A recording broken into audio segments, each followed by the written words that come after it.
On fait vite le calcul, 2 centimes, ça fait 1 milliard. On part tout de suite à l'Elysée. Jacques Serret en direct avec nous. Le président de la République, Jacques, a eu presque physiquement à affronter la colère des Gilets jaunes il y a 3 ans. Il veut, j'allais dire à tout prix, éviter que l'opinion publique s'enflamme. Il veut éviter une fronde sociale avant la présidentielle, hein. Oui, c'est bien ce paramètre qui est dans tous les esprits ici à l'Elysée. Vous savez, pour l'instant, rien ne filtre sur ce qui pourrait être décidé, mais les quelques conseillers qui parlent aux journalistes ont 2 mots à la bouche. Gilets jaunes.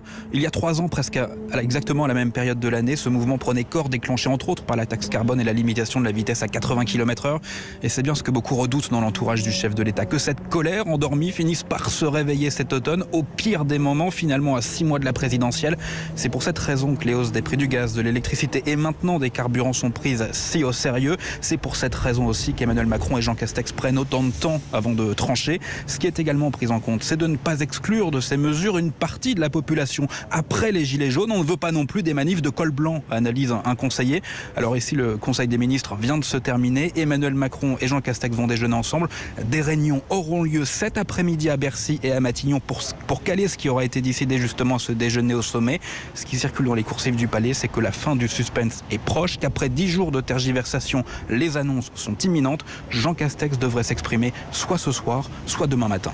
Jacques Serret, information, hein, Jean Castex qui doit parler soit ce soir, donc soit demain matin. C'est donc imminent. Merci beaucoup, Jacques. On est en direct avec vous, Pierre Chasseret. Bonjour, Pierre Chasseret. Bonjour, Romain Desarbres. De l'association 40 millions d'automobilistes. Est-ce qu'une des 2 pistes a votre préférence entre le chèque ou la baisse des taxes, quelle que soit sa forme d'ailleurs? 2 choses. Si on fait un chèque carburant, on va finalement renforcer le clivage qui existe entre ceux qui vont le toucher et ceux qui vont pas le toucher. Donc, mauvaise mesure, on oublie. La seule mesure possible, c'est la baisse des taxes. Alors, j'ai entendu quelque chose, je l'entends depuis que Bruno Le Maire a prononcé cette phrase, et j'avoue que ça me met en colère, et je viens de le réentendre. Non, ce n'est pas vrai. Une baisse des taxes de 1 centime ne crée pas un manque à gagner dans les caisses de l'État de 500 millions d'euros. Expliquez-nous alors. C'est absolument faux. En fait, il faut regarder quel est le budget de l'État par rapport aux taxes. Le prix moyen d'un litre de diesel et de sans-plomb en 2018 et 2019 était 15 centimes inférieur à ce qu'on a aujourd'hui.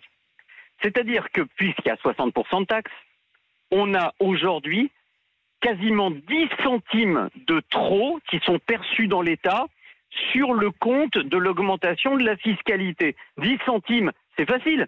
500 millions par centime. Là, il a raison, Bruno Le Maire. L'État, actuellement, prend un trop perçu ramené à l'année de 5 milliards sur le dos de l'automobiliste. Il n'y a donc pas de manque à gagner.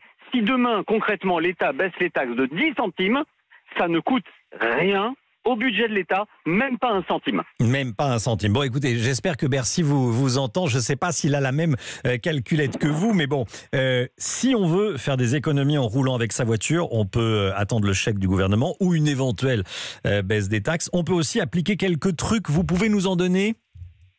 Bon, alors évidemment, bien sûr, on ne va pas revenir sur le fait de couper son moteur lorsqu'on est à l'arrêt plus d'une dizaine de secondes. Ça, bien sûr, tout le monde le sait. Sur l'éco-conduite, tout le monde le fait. Quand on est dans le besoin, on essaye de tirer sur les carburants. Mais le remède miracle, quand on roule au diesel, en tout cas, il n'y a pas. Ça, c'est une évidence. Il faudra attendre la baisse de la fiscalité. Pour ceux qui roulent à l'essence, il y a une solution. Regardez si son véhicule est éligible au kit de conversion FlexFuel bioéthanol. Ça permet de rouler 2 fois moins cher. En fait, on regarde sur le site e85.fr, par exemple, qui est le site officiel pour regarder si son véhicule essence est convertible. Et si on peut le convertir à l'éthanol, eh bien demain, on bénéficie d'un plein à 70 centimes le litre environ. C'est quand même pas le même calcul, hein. Effectivement. Merci beaucoup, Pierre Chasseret. 40 millions d'automobilistes. Très bonne journée.